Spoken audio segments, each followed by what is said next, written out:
Do y'all understand what a mammy actually is? Like, do you know what a mammy is? A mammy referred to a black woman who, during the days of slavery, was selected amongst all of the black women in the field to be the nanny, so to speak. That's a very light way of putting it. She had particular duties that are not normal to being a regular nanny, what we consider a nanny today. But this was the black woman who was chosen out of the group of slaves, who would be the household nanny, taking care of all of the white kids. Now, the interesting thing about the mammy is that the mammy had some extra duties. The mammy would breastfeed the white children. The mammy would teach the white kids how to read and do different things. The nanny had a bunch of roles that were specific to her, basically like raising these white children. Her status as a mammy in her eyes was like a promotion. Now she's in the, in the actual house. She's no longer a slave, so to speak, in the field like the other black women. And it's so crazy that these groups of women who are collectively referred to as divesters have completely flipped and almost rewritten history in a sense, like totally redefined the definition of something that initially is the exact opposite of what y'all today are saying it is. A mammy didn't have a choice to be, with a black man or building up a black family. In fact, a lot of times the mammy was the one who looked down on black people. That's why she was in the house. The people there chose her because they trusted her. They wanted someone in there that they knew they could trust around their white children, raise the white kids, and teach them right about them wild black slaves outside. Y'all understand what I'm saying? The mammy's responsibility was to continue the indoctrination of basically racism and of the system that was already in place. A mammy's job was the complete opposite of a woman like, Harriet Tubman, who was trying to liberate the mindsets of black people. No, the mammy was there to further indoctrinate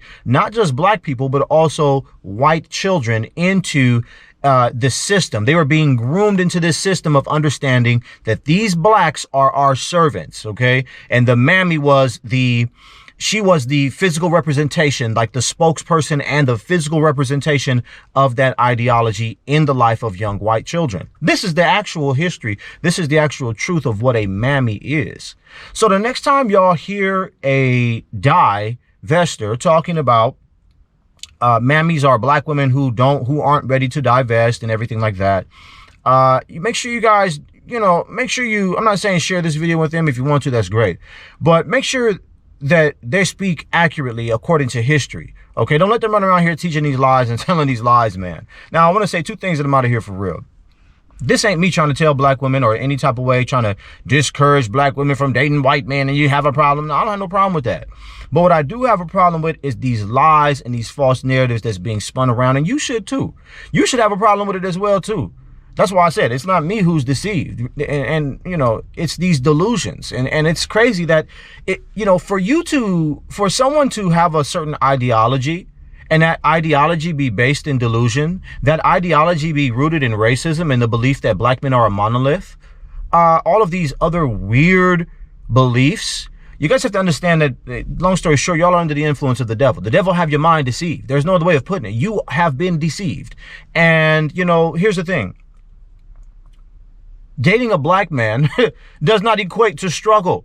Doesn't equate to whatever you're talking about. Whatever talking points these women say, being beaten and abused and all these other things, they try to make it seem like being with a black man is synonymous with all these negative things. And I understand that is the experience of some. And I'm not trying to water down that. I'm not trying to say that those types of experiences don't happen and that those types of men don't exist. But what I'm saying is that the majority of black women in 2021 who are married, the vast majority of them are getting married to black men. The majority of black men who are getting married to black women still. So you would think that if a woman understood history and looked at the actual statistics, her best bet for marriage, at least, when I say her best bet, but you would think that any woman with common sense and a sense of healthy pride in herself, her focus would be, there would be an intentional focus on mending and healing in her relationships with black men. In a sense, trying to get a level of understanding with black men, understanding where we are in history, right? Doesn't mean that you're going to go out and just date any old black dude or date any old man, period. It just means to try to seek to gain a level of understanding about them and what's going on in their minds and how to differentiate between, you know, a guy who is worth your time and someone who is not. Now, if you believe that all black men are not worthy and they're all dusty nakers and whoop-de-whoop, all this other stuff, you know, that these women be saying, well, that's great. You just qualified to be a part of the racist whatever party. You are a racist. That is the definition of racism. And hey, if you can live with that and sleep well with that, which you probably can because you don't give no damns anyway, then hey, more credit to you. Just go ahead and keep that over there.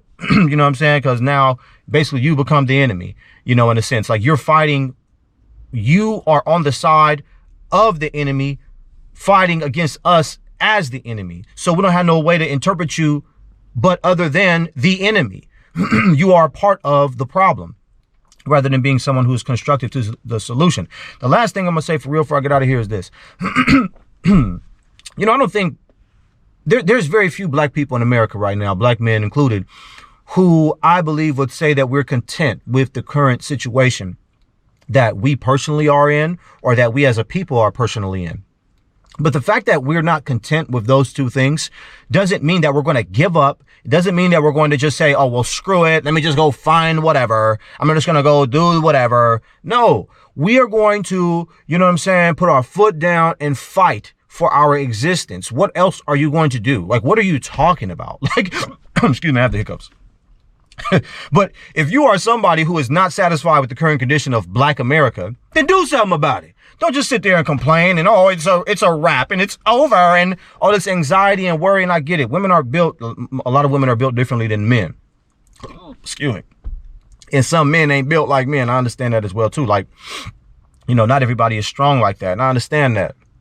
But the bottom line is that if you are not willing to fight for your own survival, like if you won't fight for yourself, then you are deserving. Like what other alternative is there for you? If you are not going to fight for yourself, if you won't fight for your own self-preservation, then by default, you're choosing death. You're choosing death.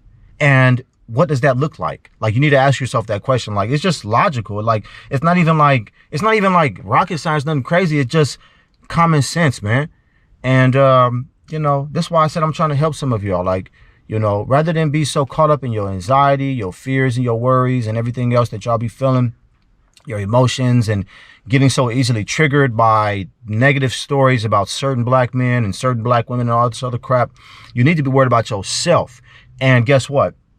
When you do encounter a positive minded black person, whether if you're a female, it's a black man, or if you're a man, it's a black woman, will you mentally, emotionally, spiritually be able to handle them in a way that is responsible? When you find your calling, like your purpose in terms of like why you're here, and if that goes along the lines of relationships and marriage, if you find your black partner, your black soulmate, will you be ready to treat them right? Will you do right by them? Will you be ready to actually build a lasting legacy with them?